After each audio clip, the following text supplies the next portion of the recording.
Hey, it's Paranormal into the Night on the Late Horror Show. What is going on? Day no 15 era evade whatever. Welcome Late Horror Show. We're about to talk about reverse speech. Kathy Wino, hello. What are you doing? Let's go to the intro and then we'll talk about this subject.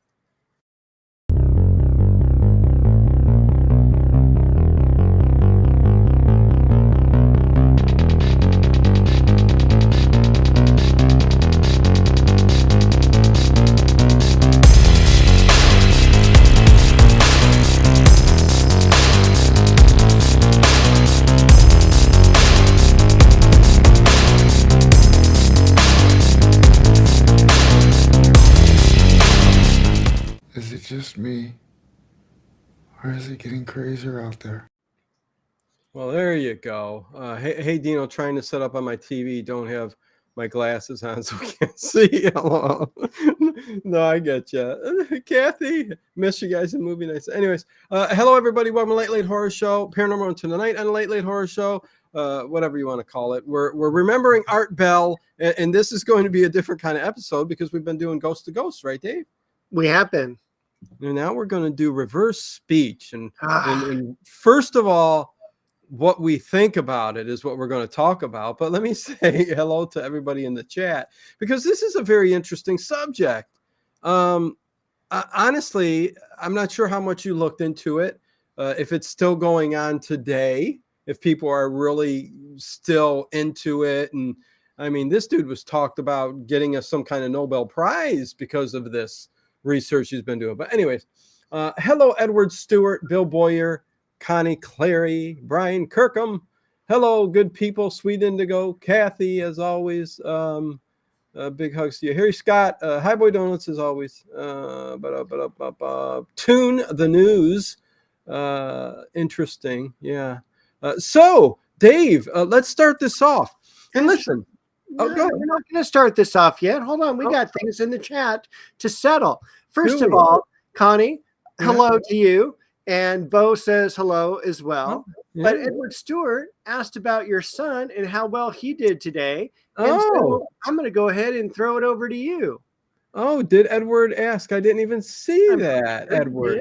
Well, Edward's a big track guy. So, yes, really quick off the top.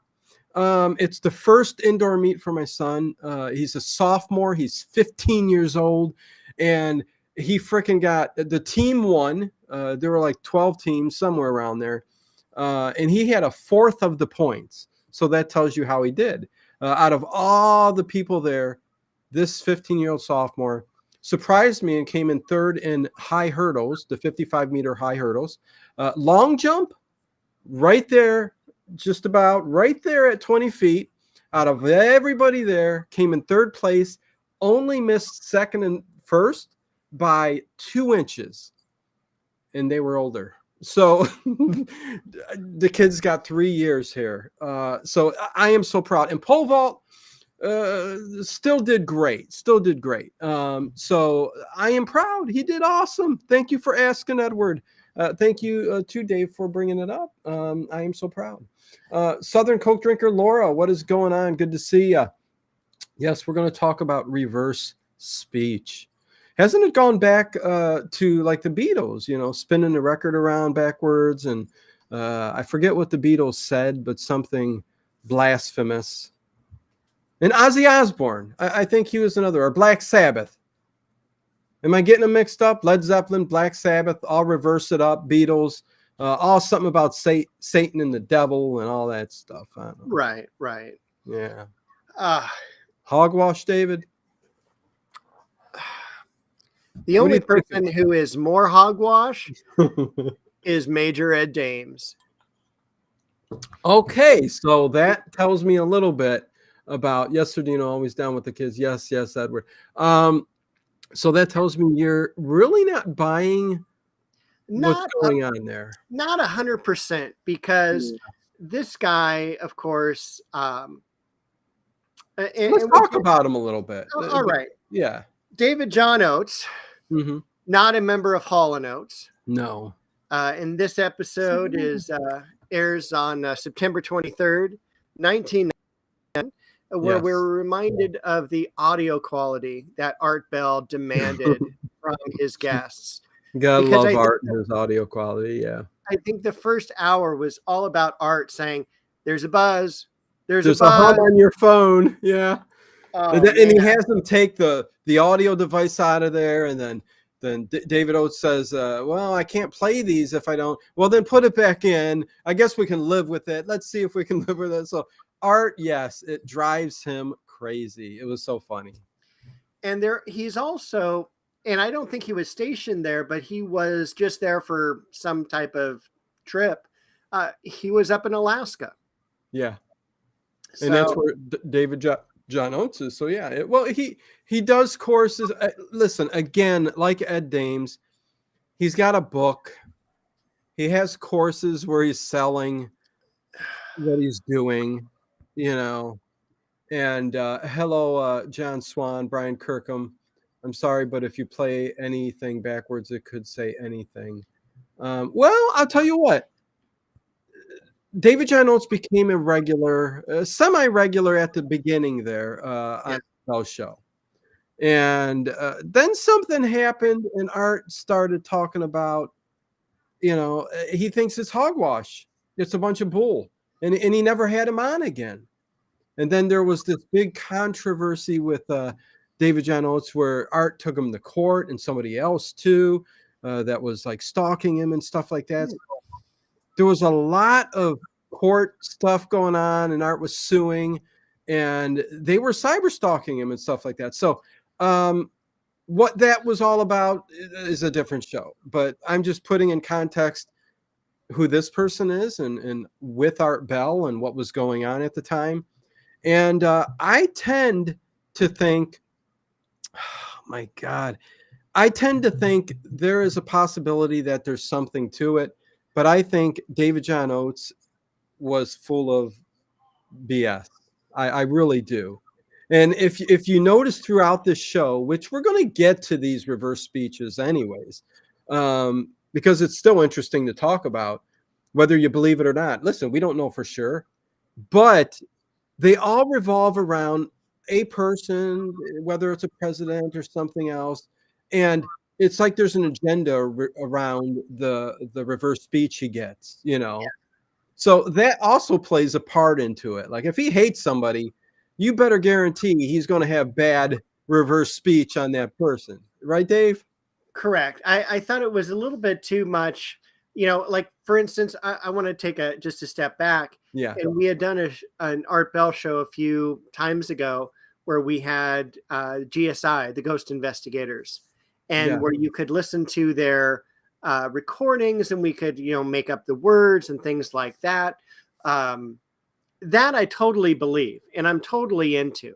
Yeah. But you are right with the people that he chose, presidents, the Queen Mother, people like Mike Tyson, people who are in the media who talk so much. Yeah. And then he only takes maybe one particular sentence and reverses it. And he says, oh, nope, this is what they're thinking. Yeah. And I'm wondering, like, maybe it is like the Ghost Investigators where they have 8 hours and they get 10 seconds of recording. But here I didn't like the way that he sped up and slowed down the recordings to where it could almost become more clear or more diffuse. I just wasn't what I had remembered when I was listening to Art Bell back in the 90s. And it's funny, Dave, because David John Oates and the reverse speech shows, people love them. Yeah, they're I did too. I absolutely did. I did too. But then everything that went on with Art and him, and then honestly, just re-listening to this show, which I've listened to over a few times, it just you think about it, and I almost wanted to take some of that audio clip and reverse it myself and see what I would get, because I don't believe it. I don't know. I just don't believe it. But go ahead. Well, I think it would have also been interesting if they reversed it and then reversed it back. Yeah. You know, I'm wondering if that would have said the exact same thing, or, you know, it's just. Well, dissecting, like you're saying right now, dissecting David John Oates, he would start off with somebody like, and we'll talk about it, Mark Furman, who was a detective for the O.J. Simpson case and all of that. You can tell immediately that he had things and problems wrong with that whole thing, and there were going to be negative things said, about him. But it just seems like everything. I lost my train of thought, Dave. Man, what is wrong with me? Unbelievable. Too excited. You just got up too early. You got up too early. No sleep today, you guys, to go to the track meet because it's way too early in the morning. But I forget the point I was trying to make. Continue on, Dave. Well, all right. And hello, CM as well. I know Dino said hello. I wanted to say hello too. Bubba! What was interesting, reverse this. Was, you know, and for those of you who don't know about the idea of reverse speech, is when we speak forward, it's our conscious thoughts, and when we speak backwards, it's our unconscious thoughts. You know, and he went over a number of things. One thing that I do want to mention is that he said maybe it deals also with the way that we relate to people when we first meet them. Mm-hmm. You know, whether we like them or dislike them, maybe we're actually playing their things backward or their voice backwards in our head, and we're able to get clues at this subconscious level. Well, and I even believe that, you know, there could be jumps back and forth in our mind of things like, you know, psychics and stuff like that. I mean, just our subconscious getting some information before it even happens, you know what I mean? And weird stuff that could be in that paranormal realm, but just going right at a certain topic and sentence and reversing it and it coming out super clear. You know, I just not sure if it was a different person doing this and coming across in a different way, I may have accepted it a little bit more. But he seems to have an agenda, like Ed Dames kind of did, and because there was a business model behind what he was doing, and he did talk about certain things and certain aspects of reverse speech that could totally be 100% legit. Like he even talked about like when a speaker is speaking and it's very scripted, you know, and they're not putting much emotion into it and they're just reading it out, you're not going to get much reverse speech because the subconscious isn't working as much.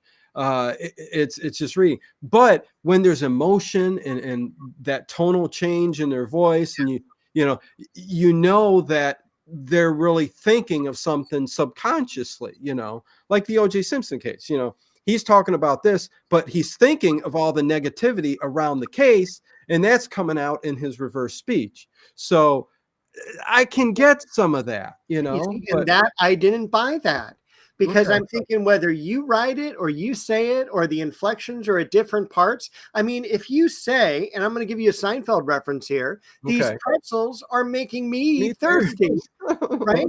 You can say these pretzels are making me thirsty. Right. And so when you say it from the different types, you're going to get the same reversal, but he's arguing, no, you're not going to, because there's different things your subconscious is letting out. And I'm like, no, because it's the same in reverse. Right. And he even says at one point, hello, Gamer X, welcome to the channel. Welcome to us talking about Art Bell. Hey, J.O.B. Yes. I don't know, Dave. It drives me nuts. There is also an aspect of this, like with the children. Like I really loved that part of this. Where I did too, 100%, and that is probably the only thing I really bought.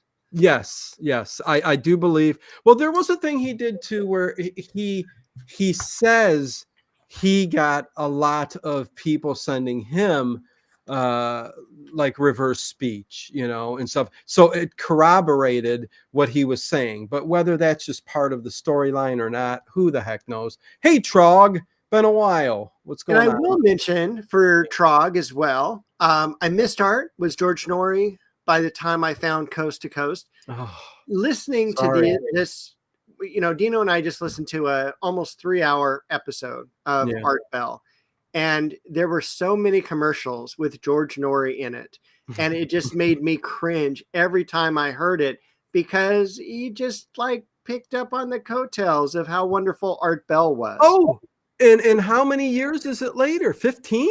Maybe 15? Or, it's 15 years later, and they're still doing as many classic Art Bell shows now on Coast to Coast at night, like it's a live show, repeating it with George Norrie's commercials within there. It's just mind-boggling. I don't understand. Well, I do understand. I get it. But and don't forget to get that After Dark newsletter, because that sounded really good.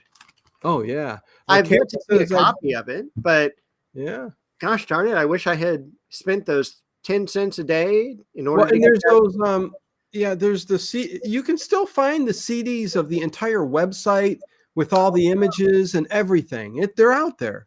Okay. Kathy says, I didn't know about the subconscious thing. When I was a teen, it was all about finding messages from Satan by playing a record backwards.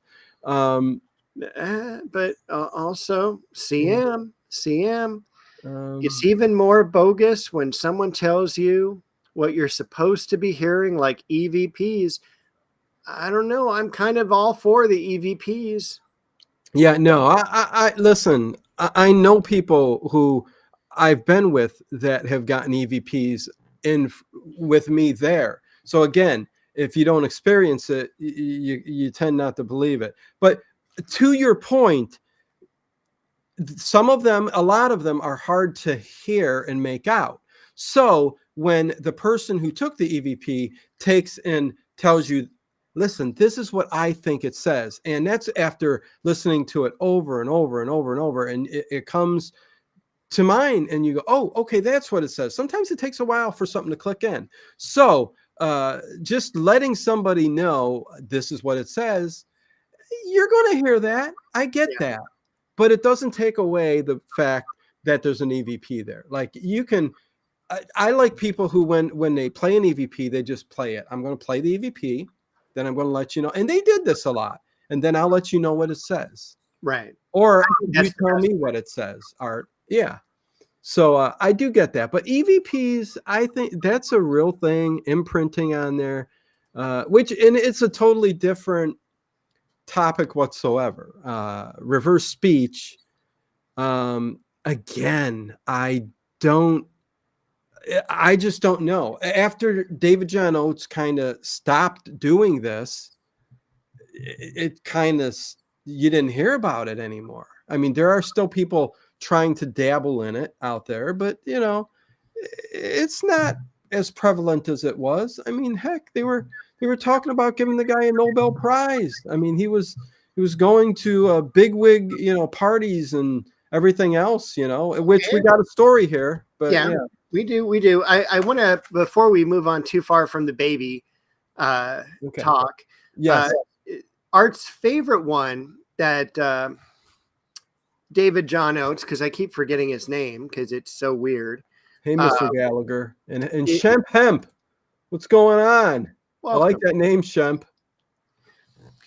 And so Art's favorite is David to his daughter, and all you hear is this baby talk and baby crying. Like, crying a little bit, talking a little bit, a tiny bit. And he's going around with whatchamacallit, with a recorder, I think a tape recorder. Yeah. And reverse, the baby says, "What's that?" And it was very, very clear. Yeah. And I thought that was really neat. The other one is where there's a dad and he's going to change the kid's diaper. And the kid says, "Help me out." Well, no, he says, "David, help me." He actually says his father's name, "David, help me." Yeah. Some of these I wrote down too, Dave, and I like go, oh, I have to hear that again because I wrote something else down because it was, he said it so quick. That was the other thing. He would go through it very quickly, and you know it is what it is. But there was also another one where the kid's pants was falling down. It needed his diaper changed. Pants was falling down, and he got reverse speech. It broke mommy, meaning his pants, something like that. And then there was another one where there was a little baby crying, and when he reversed the crying, you could hear, I miss my little pony. So I think you got that one too. But yeah, no, the kids one's definitely very interesting. What's going on here? Let's see. Brian Kirkham, you don't want an argument, Brian? We are all friends here. Honest question. How much does power of suggestion play into supernatural events? Well, it depends on the person, but of course, I'm not going to deny that the power of suggestion plays a role in everything in life, right, Dave? I mean, you can kind of throw a power of suggestion out there all week long, like to get maybe your significant other to get you that present that you want, or your kid to get. Yeah. So listen, of course, power of suggestion is a big deal, but hard proof and evidence is a different thing. And again, when you're talking about speech, we can include EVPs. Listen, I'll include it, but I do believe that's a real thing. I know it's a real thing, but reverse speech, definitely. Power of suggestion. Although, Dave, we know that plenty of these reverse speech, they were plain as day. You can hear it. So did he manipulate somehow these voices? If it was a fraud, did he manipulate it to sound like the person who was doing it, but reverse? I don't know. And I don't know how we find that out. We just judge. We listen to what we see. We listen to the guy. We listen to art. And we make our own decision on if we believe it or not. So there you go. And I think that's a big part of the Art Bell Show, is that it allowed us to make that decision as well. Does J.O.B. Does reverse typing count as reverse speech? Hi, Anid. Very good, J.O.B. And CM, I mean, people who tell you what the reverse speech is without giving you a chance to interpret it yourself, I don't think EVPs are bogus. No, exactly. Yeah, exactly what I just said, CM. So totally agree. Yeah, I mean, again, though, a lot of these, and we'll start talking about some of these, but they sound clear as day. So again, I don't think it's power of suggestion on some of these, because some of them are plain as day. Anyways. Okay. So do you want to start with the Mike Tyson? We can touch on that. I mean, they're kind of boring, but listen, it's Mike Tyson. So yeah, he's going to throw some punches. Okay, go ahead. That was Dino, not Dave, just in case Mr. Tyson is listening, which I'm a big fan. Sorry, Mr. Tyson. Thank you very much. All right. Go ahead. So, after he bites the ear off of his competitor, and I can't remember the name of the competitor. I'm sure someone in the chat knows. I think it Evander Holyfield. He bit his ear off. Yes. All right. Oh, I'm so sorry. I didn't mean to. Oh, go ahead, Dave. I wrote down that he says rubber duck in the reverse speech as he's talking after the incident fight. Yeah. It's the after show fight, and he's being interviewed, and and then later on we find that rubber duck means something else in the boxing world. Punch drunk. Yeah. The boxing world. So it kind of fits, and that was sent in by a one of his listeners, right? I think faxed it in, or I think probably we all faxed it in back then. Yeah. So somebody goes, I did research on it. It's punch drunk. It's boxing. So and he's like, oh, I had no idea. So David John also. But also when we were listening to that reverse speech, it sounded very German in terms of language and inflection, especially when he said like duck. It was, it was just much more guttural and so different. Yeah. And it got me thinking to wondering if reverse speech works in all different languages, not just in English. And Well, of course it would have to, right? I mean, yeah, to a certain extent, yes. yeah.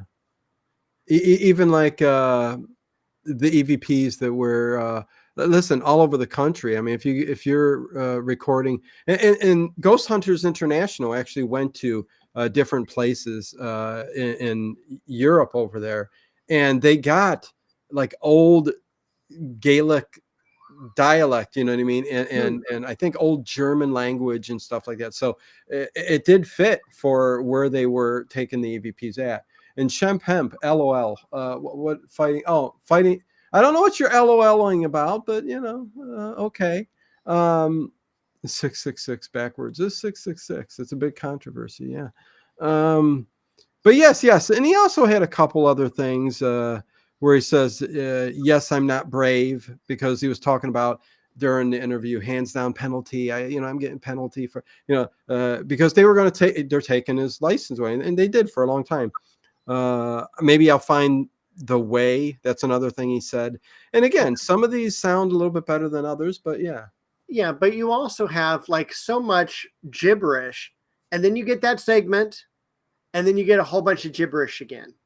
Yeah. And that kind of bothers me. I think if it's truly reverse this is what happens, yeah, there needs to be much more language in that. And it's you wouldn't think you just hear that and then gibberish. You think you would hear an unwanted or a word that doesn't that forms but doesn't have anything to do with the point that you were making subconsciously or whatever. I get exactly what you're saying. Yeah, and I want to bring up Edward Stewart here, because I have not seen The Exorcist. I know you have. He says, kind of like in The Exorcist, when they play the tape from Reagan's speech. Yeah. Well, no, exactly, Edward. Is that what happens in the film? Do they reverse speech her? Yeah. There is a part in there in the book, Edward. I'm sure you've read the book too. They go way more in depth on the actual recordings, which is the giant recorder with the big wheels, and you could just spin it back and forth. Easier to do reverse speech with, I think. Although there's software out there now, I guess that makes it easier than even then. But yes, I do remember that, Edward. But again, the thought of this has been around a long time, ever since the recording of albums and stuff, and people put the records backwards and stuff. They've heard stuff, but again, how he says it and what he's doing is totally different. I just think he's bogus. But anyways, let's see. Somebody said something here. I'm trying to find it. Hello, Andrea Black. Hey, y'all. It's Tune. Hey, Tune. Switched accounts. Now, Andrea Black. Good to know. What did I see here? Oh, here we go. Trog says, what's going on? Makes you wonder what we pick up on subliminally. Exactly. I mean, the movie They Live. I mean, listen, commercials try to do it. Movies try to do it. You got a scene, you got a little can of whatever there. It's subliminally telling you, hey, I need a beverage. You know what I mean? So even colors, because, and first of all, I was laughing because of J.O.B. said, wait, you have never seen The Exorcist? Never? No, I have never seen The Exorcist. And honestly, I'm a little scared too. So it is quite scary, Dave. It is a scary movie. Again, yeah, it's one of the most. Go with Dino's uncle. Oh no, he'll pass out on you and scare you half to death. Yeah, no. So let's move on. We'll talk about the next one. The Queen of England was talking. The Queen. do we even really need to talk about this? Yeah. We don't. But it is the bottom of the hour. Do we have any thumbs up? Oh, it's the bottom of the hour. Let's see how many thumbs up we got. Please hit that thumbs up button. I forgot to say it. We got 40 thumbs up. Oh my God, we need more thumbs up than that. Please do. Please more thumbs up. Yeah, and check out the links below and all that. Dave's link to his channels down there. Just got a new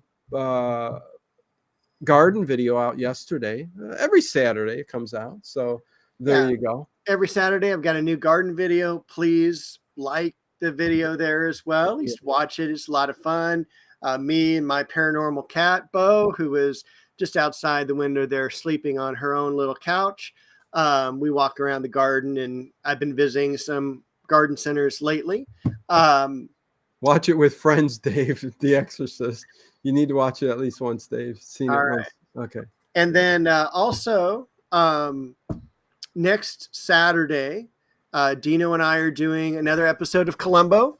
Yes. We are doing Now You See Him, which is another Jack Cassidy episode. I think it is from season, and Edward Stewart does the throw up face. Season 5, episode 5.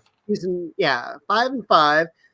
So we can reverse that pretty easily to 5 and 5. But it's with Jack Cassidy, and he plays a magician. Yeah. And it's one of my favorite all-time episodes. Anything with Jack Cassidy is excellent. And then I think the weekend after we'll be doing another Kolchak, episode 9, which is the Spanish Moss Murders. So those are the next few weeks on the Late Late Horror Show. Yes, we got some good shows coming up on Sunday. So yeah. Go ahead. Right after the Queen Mother, we haven't discussed the Queen Mother yet. There was an episode for Glynis in numerology. Has she ever been on Paranormal Into the Night? The numbers later? No. All right. The numbers later. There's lots of guests from back then, but most of them are so much older now that they don't kind of get back to you. So it is kind of hard. But yeah. You know what? Before we get back to reverse speech, there was something else that David John Oates talked about that happened to him, because he would always have to kind of put himself up on a pedestal too, that he, although Art corroborated with Richard Hoagland and other people from NASA, but David John Oates was at this bigwig NASA kind of conference. And Richard C. Hoagland was talking about what he always talks about: life on Mars and the alien presence out there and all of that. So David John Oates says, well, and Richard C. Hoagland and a lot of the other guests said there was this man in black there. Yeah. He was a man in black, just like you would think. Black glasses, black suit, meticulous. And he said, David John Oates, that this guy pulled him aside and said, could you come out on the balcony with me? And he said, no, we could talk over in a corner. What are you laughing at? That's exactly what I would do. He's like, hey, come on out here with me. No, it's cool. No, well, exactly. Yeah. Right. You know what I mean? But he says he pulls him aside and he says, you know what? The people I work for are really interested in what you're doing. And I will be in contact with you very soon to discuss this matter further. And so I thought that was odd, because it was corroborated with Richard C. Hoagland. But is that just a coincidence? Was there just a man in a black outfit there, and did David John Oates make it up? But listen, I'm throwing all kinds of fraud all over the guy, but whatever. But also, too, he was talking about how inconspicuous this guy was.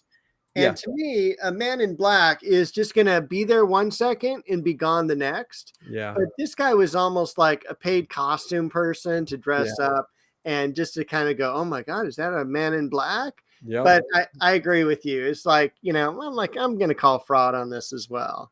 Yeah. Yeah. It is interesting that they corroborated. But again, Art kind of, listen, as much as I love Art Bell, he can create a story around whatever and make it entertaining. And that's part of what he does. I'm not saying everything Art Bell does is just BS, because it's not. He truly does and did try to get real people on to talk about real things that happen in the paranormal field.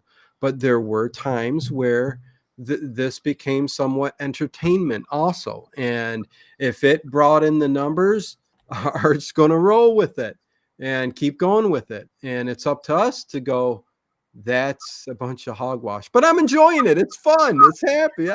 You're making me feel good here. This is good stuff.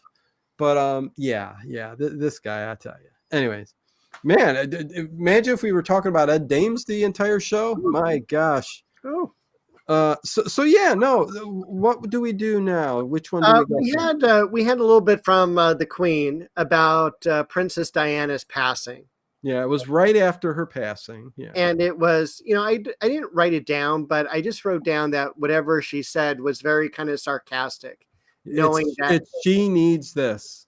Okay, yeah. And to me, again, a lot of what this guy was saying kind of brought in those same stereotypes as we had in real life, whether it was against or for a particular person in political office, whether it was the Queen toward Princess Diana, whether it was Mike Tyson toward Evander Holyfield. It played into this story that we've kind of constructed.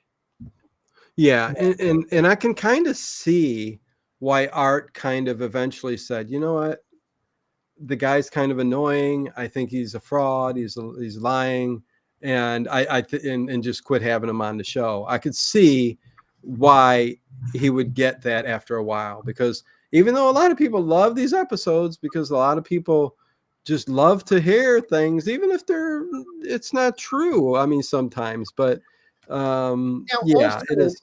This guy, his home burnt down. Okay. David John Oates. And throughout the episode, he kept referring to it, that my home burnt down in 45 minutes. And by the way, it took 45 minutes for the fire engines to get there. And he also utilizes that as, to hear the whole story, make sure you watch this next television program that's going to be airing next week. Yeah. No, it's constantly selling stuff. Another one caller, Art's night before Area 51 line, something like that. I don't know. Now I'm trying to figure this out. Okay, the reverse is this man an enemy? We all use Nazi. Who is this caller? Oh my God, I didn't take good notes. There we go again, backwards. Oh no, Art. Art asked him to do some reverse speech on himself. Okay, so he did, Art, and of course there would be nothing negative on Art Bell, because he was on his good side at this point. So there's no way he's going to do something negative. So, if you dissect things, you can kind of see where this is going. But there we go, forward and backwards. It says it both. There we go. Yeah, I didn't do a very good job, David, writing down what they meant. We got the Clintons. I'm not going to talk about that. I don't think we should. We got Brother Ali. Do we talk about that? I don't want to talk about him either. Yeah, I'm going to leave that. That's religious too, but I did think it was interesting when Art approached him with, when people hear their reverse speech. Yeah. What do they do? And so many people, he said, get very upset about it. And in fact, I think one guy actually sued him for the reverse speech that he created. Yeah, because he said it was, he said that the lawyer said it was malpractice. They were trying to get him on malpractice because it was psychologically impacting her. But he's not a doctor, nothing. He's just showing that person reverse speech. So it is what it is. I don't know. It's kind of weird. That was another story. Kinetic. You will find anything if you look for it hard enough. That's a good point. Well said. And also, I want to bring up, again, second Seinfeld reference today is there was an episode with George Costanza in it, and George said, if you believe it, it's the truth. That was the key to George's success. Yes. Because you have to believe it. And if you believe it, it's the truth. And again, it's kind of like, how does that affect reverse speech? If you believe it, will it be reversed as this is something that is truthful? J.O.B. says .B.O.J. .B.O.J. You know, and going back to kinetic a second here, let me just mention, you will find anything if you look for it hard enough. It's a good point and well said, but it's not necessarily true.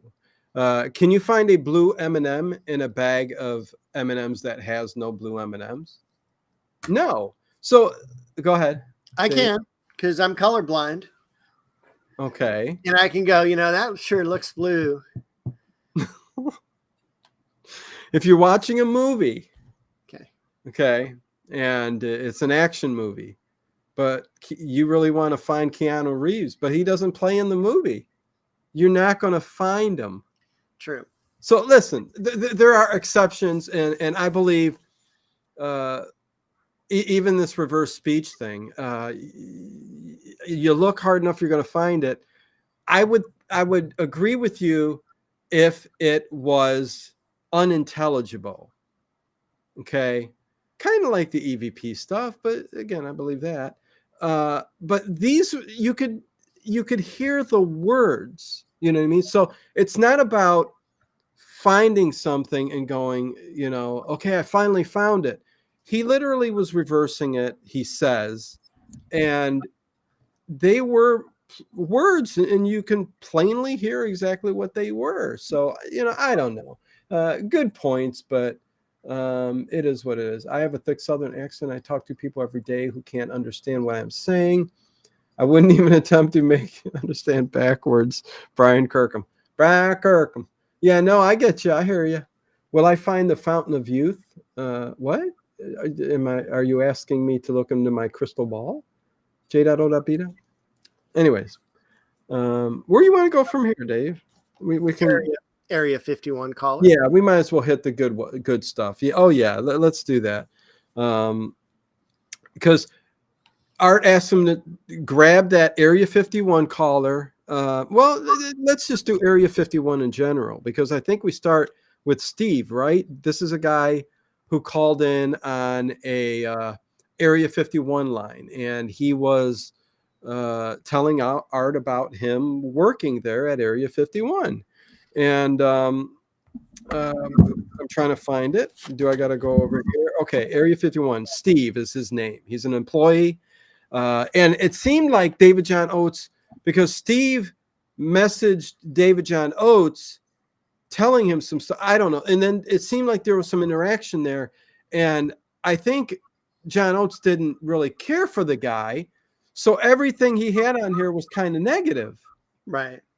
So again, going towards, he puts what he wants up on there. I don't. I mean, it's in a way a kind of a type of censorship. Yes. Right. It's kind of trying to force you to believe something that technically isn't true. You know what I mean? So he was taking clips of this Steve guy and he was reversing them. And basically, because Steve was saying he was an employee at Area 51. And the things that he reversed came out to make it up, which means he was making the story up. Steve was junk. So again, junk, making it up. It's a bunch of junk. And I beef it up. So those were kind of the three key ones in that first part of it. Well, I also had one down. I'm arrogant. What was that?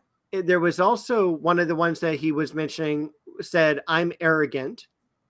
Yeah. Oh, yeah. Oh, I've got more. Yeah. It's just, I'm going in order, but those were the first ones. But yeah, there's another one where he says he's, thank you very much was what he said.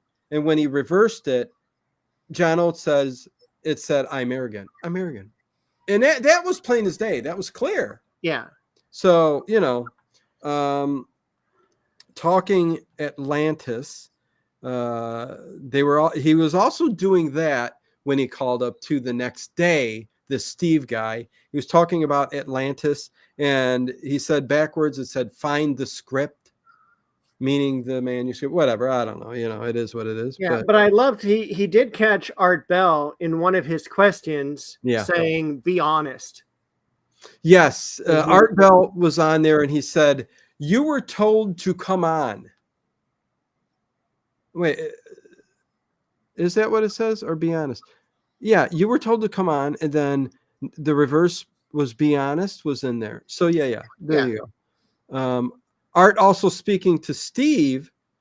He also got this long reversal where it says the sign of the sheep that serve you, which had some meaning behind it too. So, yeah, I mean, I thought that was interesting. But they also did the Area 51 caller where the guy called up and he's all, Art, I'm in a hotel room. They're, going to triangulate and find me. And then they reversed that whole. Yeah, the night that Art Bell shut down the Area 51, it's the frantic caller line. Yeah, and Art, they're triangulating on me. Yeah, this may have been the best call ever to Art Bell. Oh, as far as I'm concerned. Yes, other than your call and my call, right, yeah, it's a good third. Me losing my mind and calling up, and I was the vampire. Well, you got bit by a vampire. It came from you from above. It's out walking. Yeah. Oh, anyways. Okay. So the Area 51 caller got knocked off the air. There's a bunch of reversals on that caller. I guess starting out with where he starts talking about, and he says they're interdimensional beings, and when he reverses it, it says they want to get through, meaning the interdimensional beings. So that's the first one that he gets from there. I don't know if you got any, Dave. What exactly is the information we are trying to determine with reverse speech? Hidden messages about the person speaking or demonic things? Agendas. Yeah, I mean, it was like, moving the populations to safer areas, things like that. And then I think it ends up. Well, I think Brian's saying overall, what is the point of the actual reverse speech, like reversing a speech on somebody? Again, I think it's really just to find out what the person like he did. Yeah, your subconscious, like Bill Clinton, he did quite a few of his, and making him out to be like trying to make him out to be the bad guy. Or somebody else who's there is something behind it. So yes, a person's true intentions, whatever you want to go with. But yes, back to the Area 51 caller knocked off the air. You got a line, another one? No, it was just the idea of moving the population centers to safer areas, and these guys are coming in. They're I gotta leave. I only have a few seconds. And then I think it translated to like, they're going to shoot me or feel the heat. Feel the heat. Feel the heat. Yeah. It's getting hot in here. Feel the heat. They wipe out the population areas. They're going to wipe everybody. Feel the heat. And he also got at the end of that.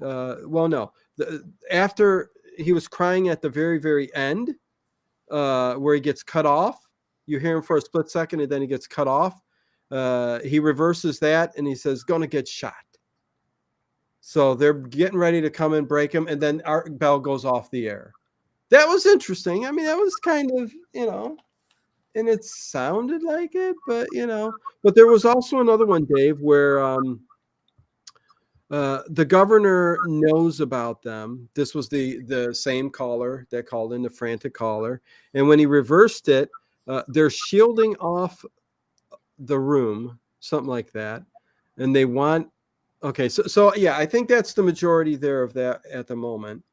But yeah, yeah. Thank you. I honestly know nothing about the subject. Appreciate the explanation. No problem. No problem. Yeah, but will any of this hold up in a court of law? No. Definitely not. No. I think this is, it would be cool if it was real. If Well, there we was found out we found out years ago, really, a long time ago, that the Area 51 caller really, it wasn't a real person. He came out and admitted he did that and called in. So I know it's taken away kind of what you think of that show and what happened, but and listen, I'm not saying I believe the guy that came out, because I don't know if it's 100% proof, but you can look it up. And the guy came out in forums and did an article and even his voice and stuff like that. So who knows? I don't know. People were saying on my clip that I was the Area 51 caller. I saw that. Yeah. Yeah, and I'm like going, no. And if you listen real closely, listen, the voice sounded a little bit like that. I probably took a little inspiration, but anyways, we also got an ex-security guard from Area 51. There was a lot of Area 51 callers that he reversed speech. I don't know. You got any, Dave? What's going on there? No, everything else I have left is more political. And there was a Roswell press conference that I thought was kind of interesting. When they reversed speeched some of it, it said that we faked it. Again, not something that I would necessarily believe that they really caught, mostly because that's kind of what people want to hear, is like, yeah, I knew it was fake. And this reverse speech proves that. There was also a Neil Armstrong quote of the one small step for man, and reversing it, it said, man will spacewalk. And that was actually a pretty clear reverse speech segment. But those were the main ones I had highlighted that were safe to put on the air. Okay. There was also, and again, are some of these really reverse speech? Is some of this really real that he got, like things like that? And then he had other agendas by putting, who knows? You know what I mean? So I don't know. But there was a conference too where they were talking about the face on Mars, and when he reversed it, it says, "We're involved with Cydonia." And I thought that was a cool one too. That was cool. There was also a white skull one that I had. It was from Richard C. Hoagland talking, and it said "White Man Skull." Huh. White Man Skull. Okay. Yeah, no, listen, some of our code. There was another classic one where he reversed speech where they're talking about the Mir space station and the coolant system. And he reversed it, and it says shell of an old bucket. Something like that. So, like, the Mir space station was like falling apart and all that kind of stuff. So, Yeah. And there was also, and I would not have ridden on Mir to save my life. Excuse me. There was an Area 51 response I had written down saying, you were well fogged. And I didn't know what well fogged meant. It was well fogged? Yeah. Huh. I don't know. Okay. Kinetic, it's playing back audio in reverse. What? I think we won't. It is kinetic. It's playing back audio in reverse. Oh, yeah. A question mark. Yeah. Reverse speech. Yeah. Reverse it. Reverse speech. Playing it. I mean, if it was real reverse speech, it should sound like gibberish, like in The Exorcist, right? Well, no. There was some words there too, kinetic, right? Edward, am I wrong? Yeah. Go ahead, Dave. And also with Edward, and I wanted to ask you this because of you having Augie Nost on your program several times. The face of Mars always interested me. Yeah. what was Augie's interpretation of that? Did he believe it, or was he like, no, it's just a formation? No, he believed it. And honestly, if you break it down, even Richard C. Hoagland still to this day believes it. And not only just because of the old Face on Mars images that we got, because we did get newer images of the Face on Mars, which totally showed it in more detail as a flat kind of surface area. And they say, well, because there's more detail now, you don't get that same shadowing effect and everything like that. But again, Augie and other people will tell you how those images were manipulated and made to look that way. The main thing with the Face on Mars is the areas next to the Face on Mars, the pyramidal structure, the five-sided pyramid, the actual structural walls that were there. So there are other areas that are next to it that you definitely can't say is just a fluke. You know what I mean? Just your mind seeing something that isn't. They are actual structures. There's a part of a city that's off to the side. So it's more than just the Face on Mars. It's the entire area altogether. But yeah, NASA came out with more images. And like they always do, listen, the 1947 Roswell case, NASA tried, was it 15 years ago again, to say it was crash test dummies that were thrown out of an airplane. Yeah. They're still in the 2020, whatever, not 2020, but you know what I'm saying? They're still trying to give excuses for that. Well, it was a hot air balloon, hot weather balloon, whatever. Whatever. I don't know. I think it's just all stuff to throw you off from what's really going on out there. And it works. I mean, I don't know what else to say, Dave, except that it does work. I mean, put two images in front of a person, and NASA's one. Well, they're both NASA, but NASA's original that looks exactly like, oh my God, what is that? And then the fixed one, and they go, well, this is the better image, and this new.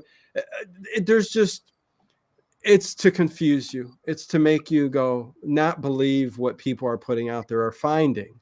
So yeah, they mess with us, man. I don't know what to tell you.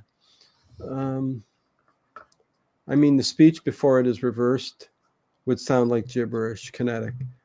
Well, most of it does sound like gibberish, but the point he was trying to make in reverse speech is the subconscious, like we talked about at the beginning, kind of forms these words. And again, I don't understand how you form a word backwards or even four words together, or a sentence for that case, out of backwards words. I mean, it's just, I don't understand that, Dave.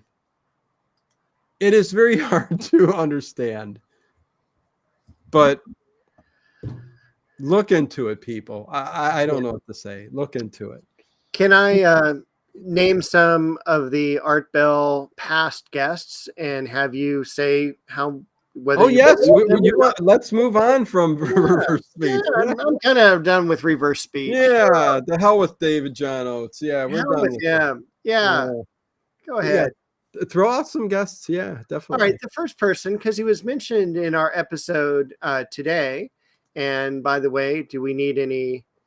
We're just over 50 thumbs up. Yeah, Dave needs more thumbs up. Come on, let's get to 60. How about we just sit here for an hour and just wait for thumbs up to happen? I mean, we could do that, right, Dave? We could. The first person I'm going to bring up was mentioned on this broadcast, Dannion Brinkley. Yes, Dannion Brinkley, the man who had a couple near-death experiences. His book, Saved by the Light.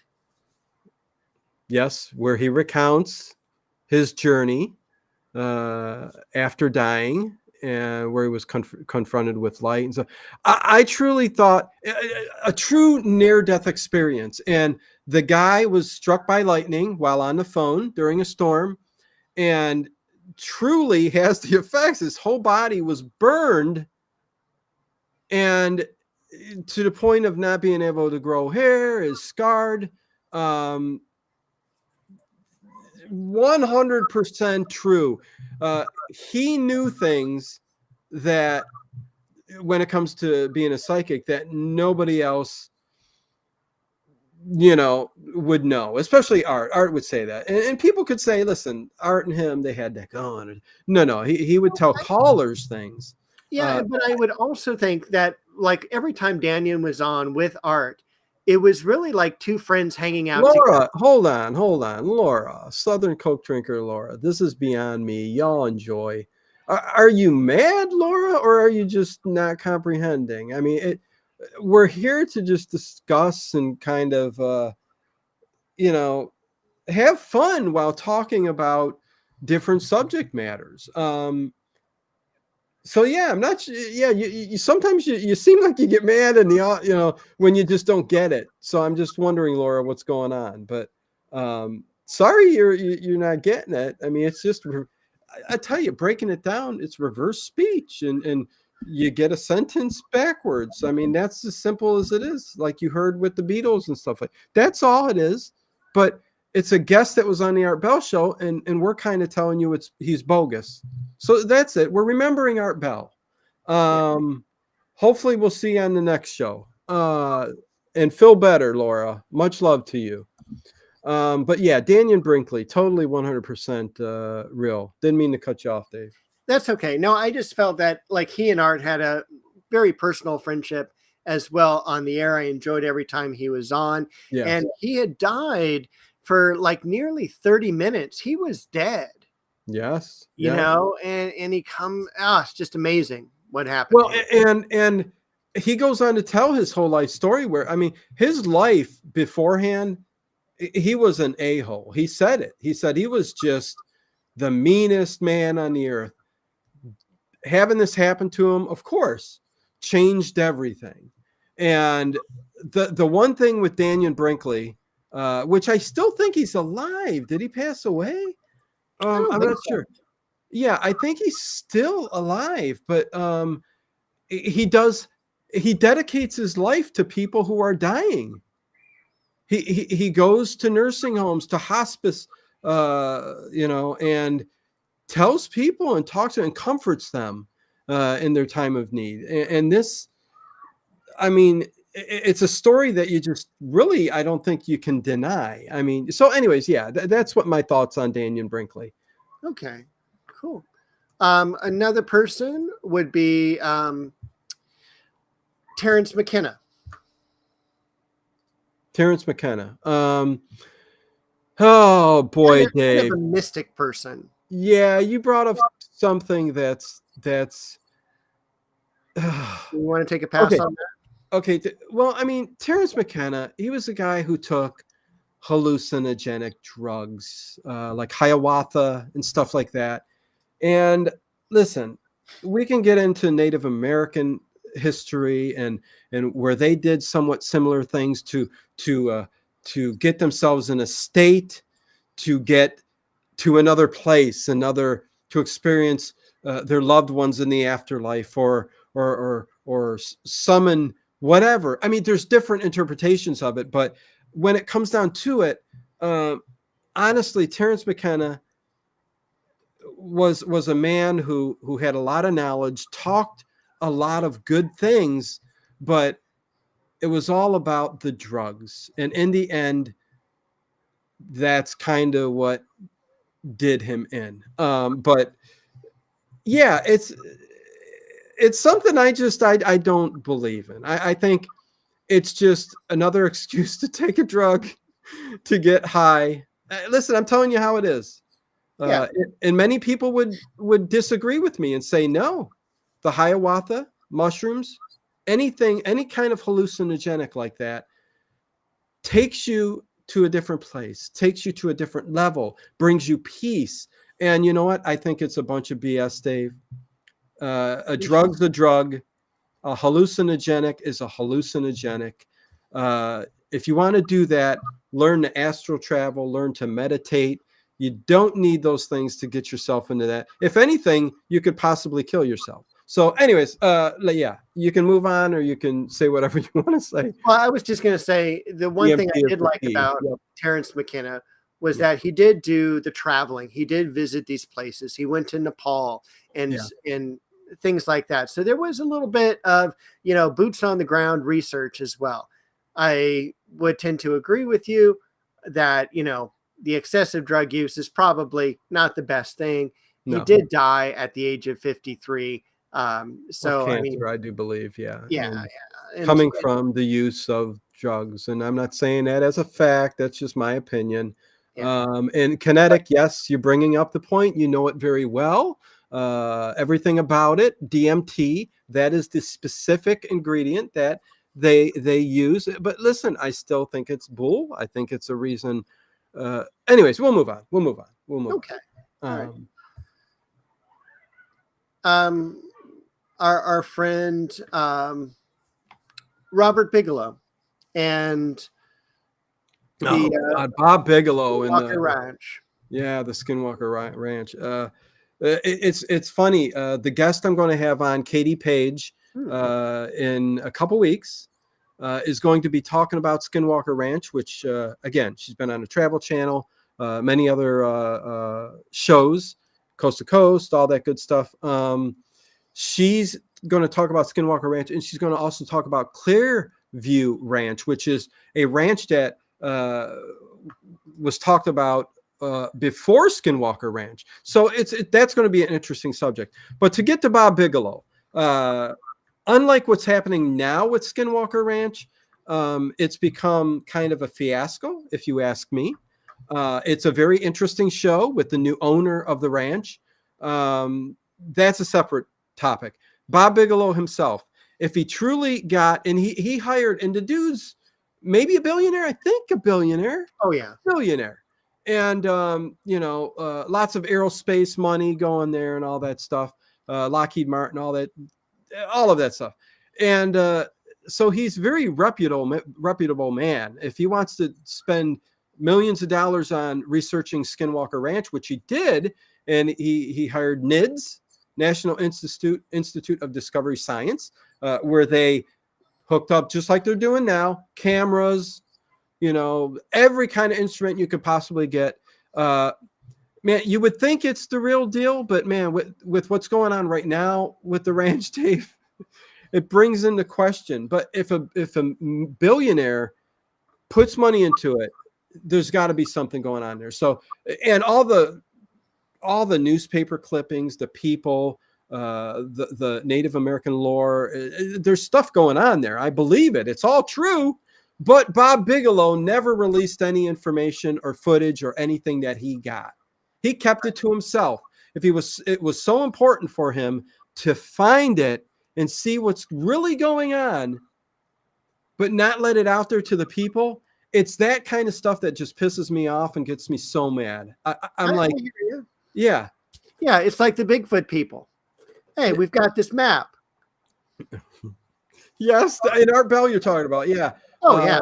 The two guys who shot a Bigfoot, they got a map, but they think they're going to get taken away into prison because they shot maybe something humanoid. Listen, not going to happen. Any court of law would say they thought it was an animal. It's hairy. You can look at it. It's a Bigfoot. It's an unknown species. You're not going to go to prison. So BS. And then Art gets listen, I love Art Bell, but there are some things that piss me off about what he did. And this is one of them. And they give him the map, he says, to maybe disclose the location when they pass on. Art passes and all of this stuff, even Art's parts that he got sent to him in the mail that evidently was from UFOs, we'll never figure it out. We'll never know. I think a bunch of BS, honestly. I think it's the side of the Art Bell show, me loving Art Bell, that's the entertainment side of things. I thought it was a great story, and that's all it is. And it kind of pisses me off because if it is true and he held it, oh God, yeah. Yeah. And I would also mention that Katie Page will be on the 15th of this coming month. Thank you. Did somebody ask? Sorry. No, I just wanted a little publicity for Paranormal Into the Night. And going back real quick, Brian Kerr, people swear by DMT. Just not my idea of a good time. I don't need a spirit guest. Life is enough of it. I know, exactly. Listen, drugs is drugs. But listen, there are benefits to certain drugs. Cancers can be cured from certain drugs. But we were talking about Terrence McKenna. We were talking about like the ayahuasca. I forget the other drugs that he technically took. But hallucinogenics, they are what they are. Listen, even cannabis, which I'm a big proponent of the CBD oil that is derived from cannabis. Even cannabis itself, for people who are cancer patients who are going through chemotherapy, it 100% helps. I have a friend, okay? Let me get this story out about cannabis and drugs a little bit here, just for a couple minutes. He was diagnosed 16 years ago with a rare form of brain cancer that a year to live. Okay. He's the longest living survivor of this cancer. And he's living today cancer free. Long story. There's a documentary, hopefully in the works and stuff like that. I'm trying to be involved with all that. But cannabis played a big part in everything he did, especially the CBD oil. There's a young girl who has seizures over and over and over. What helped her? CBD oil. So I know there's benefits to certain types of plants in general, and that's an herb. But when we get into hallucinogenics and things that you can get addicted to, it's just a whole different story. But anyways, moving on. You got me going now, Dave. What's going on? All right. The next person will keep us going even further. Bubba, let's continue real quick with that, because with Bob Bigelow had a government contract. He was never going to be able to tell us. I don't know about that, Bubba. But listen, he had a government contract, but he didn't have a government contract necessarily, unless you know something I don't, with what was going on at Skinwalker Ranch. That wasn't a government contract. So a whole different thing. If I'm wrong, Bubba, you tell me. But when it comes to Skinwalker Ranch, it was him doing his own personal research on the land, and he never disclosed any of it. Now, whether the government got involved and said, listen, we don't want you giving that information out. And that's another thing that gets to me. And we've been told that over and over in years. And I want a UFO to land and talk to us and take us on trips to other planets, Dave. That would be awesome. Yes, exactly. But, sometimes, do I need Dramamine for that? Or is it like, I don't know. The next person, Father Malachi Martin. Oh, God. You know what? This guy... Now, Father Malachi Martin was on Art Bell Show over and over again. At least 6 or 7 times. Yeah. And basically came on to talk about good and evil. And, I really loved the fact that Malachi Martin spoke his mind, and he really said it how it was. And the fact that he said, listen, there is, and he didn't talk like a priest. He talked like a man who knew that there was true evil out there, and true evil could infest or inhabit a person, it's possession. If the body gets weakened to the point that it's so sickly, you're on, again, let's talk about drugs. You're on drugs to the point of not being able to, you're just so weakened and beat down, your body is capable of being taken over by the evil that exists on the planet or the earth or the universe. How about that? I always say the universe because I think everything is connected. But I loved Father Malachi Martin and what he had to say in his shows. I'm sure the same with you. It was one of those guests that I love to hear his particular voice. Yeah. and the cadence that he had with Art Bell. And I actually think that what he had to say actually scared Art Bell to a certain extent. Oh, yeah. What I love about Malachi Martin is that he wrote a lot. He wrote several books. He was also a teacher. He taught classes. This is a person who, and to me, I think one of the fascinating areas of this world is the Vatican and what they have in the Vatican archives. Oh. And, just thinking about what possible like demons do exist among us, or have existed in the past. And that to me is just such an interesting, concept of what's there. Oh, yeah. And some of the best shows too. I mean, he would get into talks of he would get into anything. He was talking about vampires, fallen angels, things like that. And he would let you know his thoughts on all of that. So yeah, Malachi Martin, one of the best guests on Art Bell. If you could find, which you can everywhere, you can find the episodes for sure. Oh yeah, absolutely. How about Madman Markham? Listen, I think Madman Markham was a great guest. Hold on, kinetic. Heaven and hell is in us. The evil is already there. Yeah. Okay.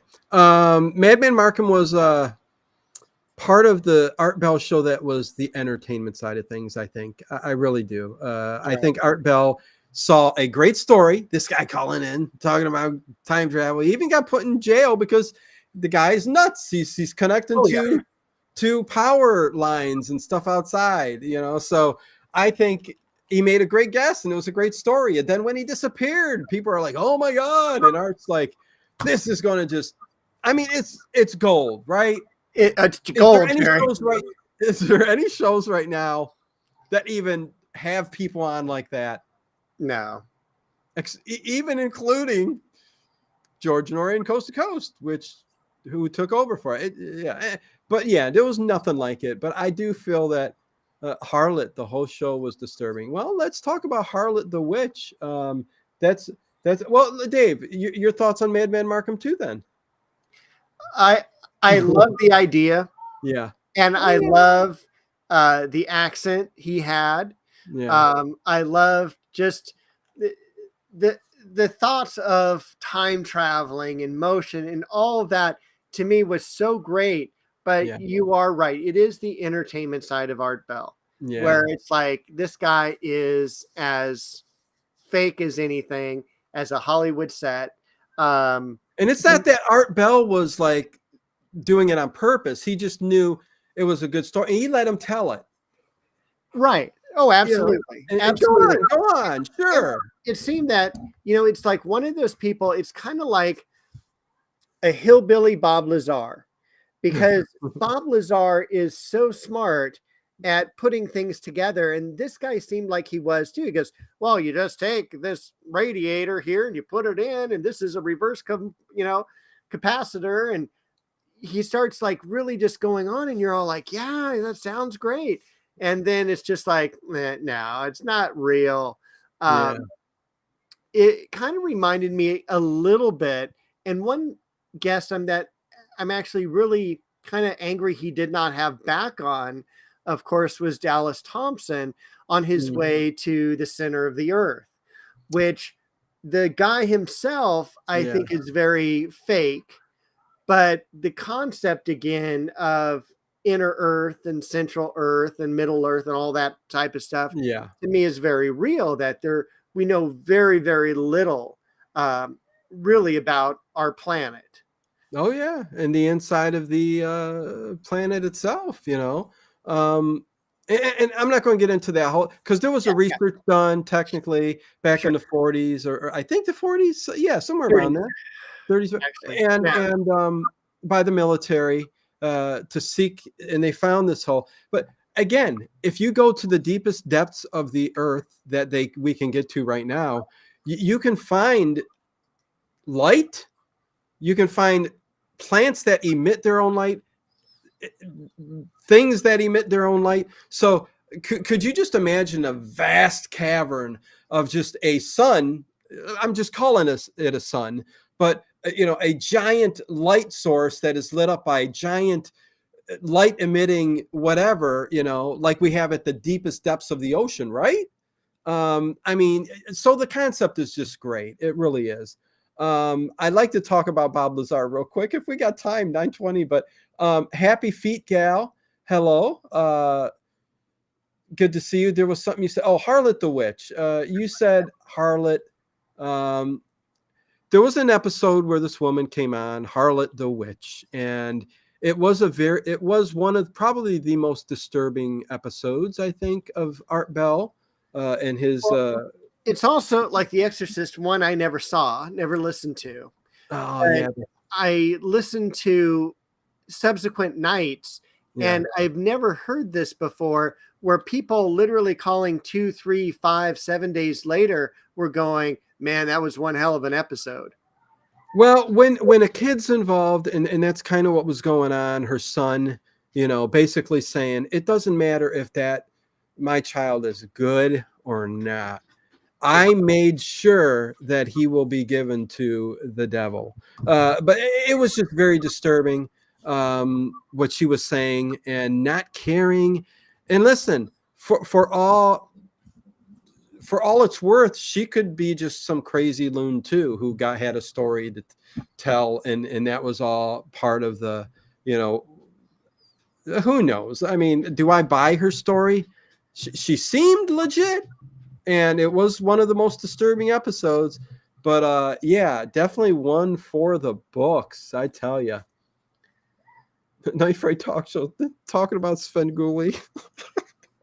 Hey, Night Fright Talk Show. Yes, I know. Willard was on, I think, Svengoolie last night. Yeah. Anyway. One last person, as we're beginning to run out of time. Let me throw out that, I'm sorry, Dave. Let me throw out that other creature features. Getting all the love, just hand it to them, Dave. They can play movies every week, no problem. We'll play movies every week. Handed to them. It was just handed to them. And I can't stand the dude that's the host. I don't mind the butler. I don't mind Tangelica. I can't stand that dude. Creature features. I think it's a shame to be given. Anyways, go on. I'm rambling. Go on, Dave. All right. So everybody in the chat's going, I love that show. What are you talking about? Anyways, that's my thoughts. My last person is actually one that you've had on the Paranormal Into the Night. And that person is John Lear. John Lear. Okay. And yeah, we'll talk. And that connects with Bob Lazar too. But I think Bob Lazar almost needs its own show. But John Lear, yes, I interviewed him, and I think you can find it on the channel here. I think I uploaded it. Last time I looked, it was not there. Okay, do a search real quick. See if it's on the channel. John Lear, I had the luck of having him as a guest on my Paranormal Into the Night towards the end of his life there.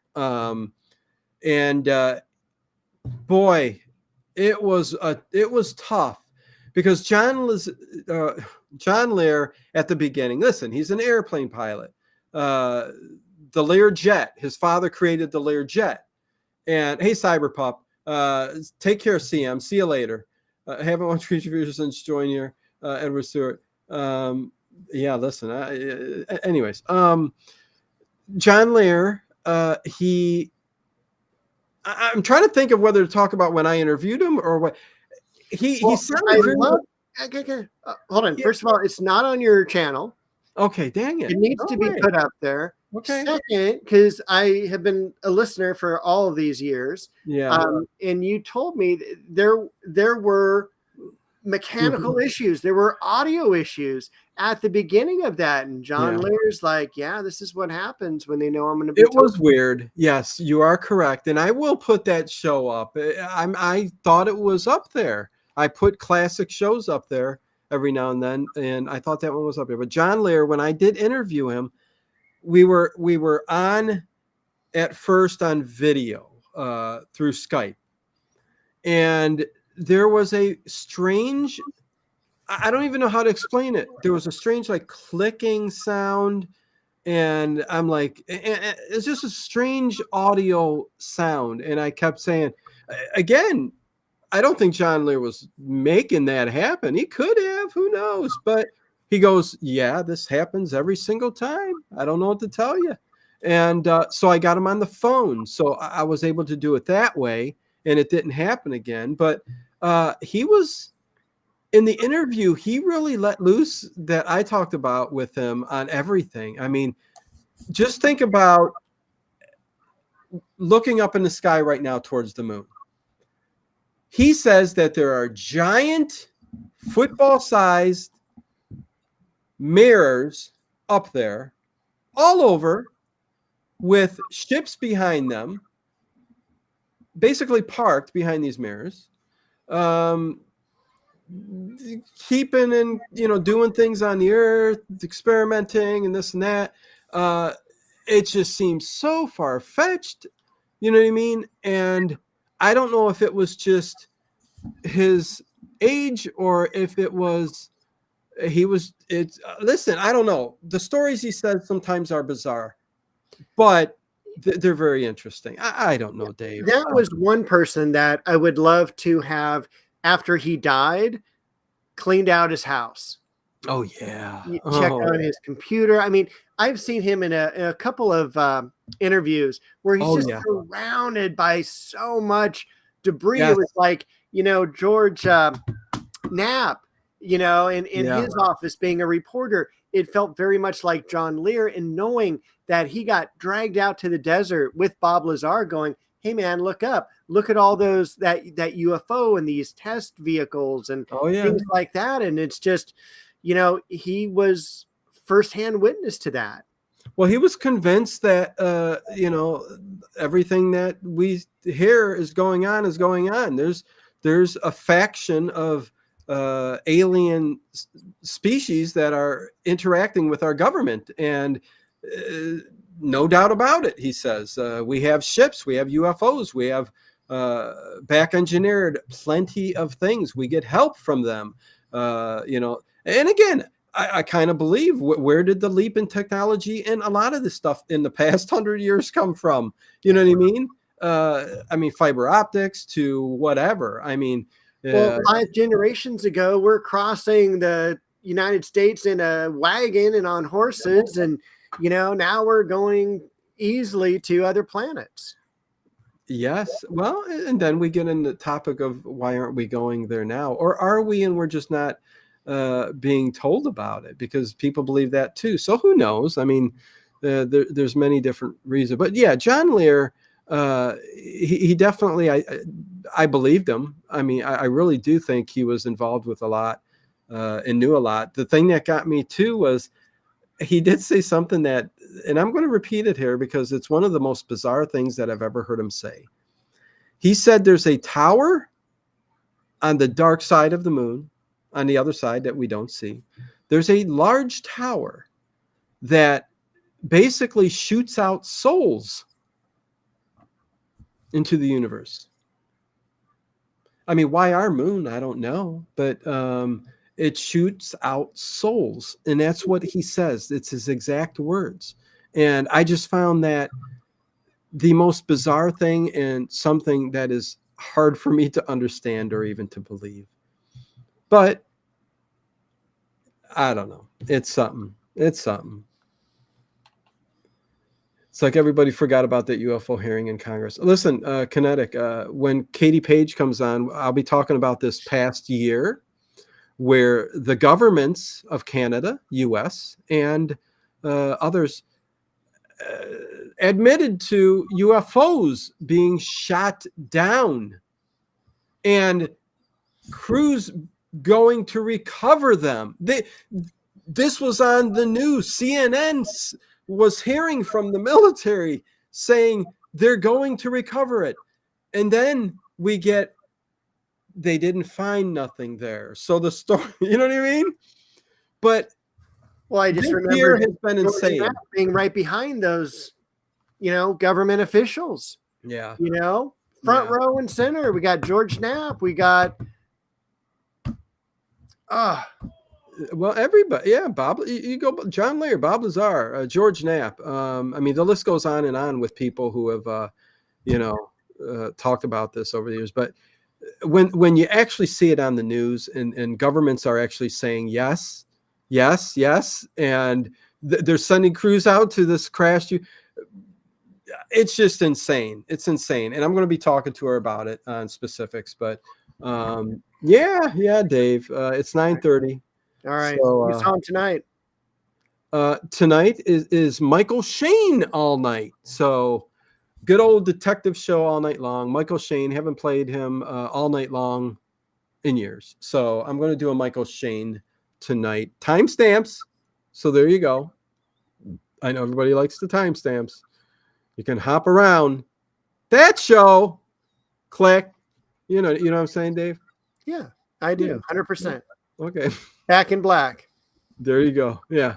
So and hopefully everybody's enjoying the shorts, the classic actresses, and man, I am loving digging those up, man. I wish that those classic actresses was a dating app. I'm like, oh my, just click, swipe. Oh, Dave, I'm telling you. Oh, they're so beautiful. So many of them.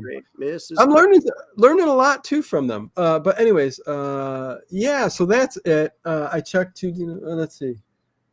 I just had practice. Okay, I could go on and read the chat, but I'm just going to end it now. Wow, fantastic job, Dino. Excellent job, Dave. Thank you, Edward Stewart, everybody in the chat. Let's see how many thumbs up we are at. Hit that thumbs up before you leave the stream tonight. We want at least 60.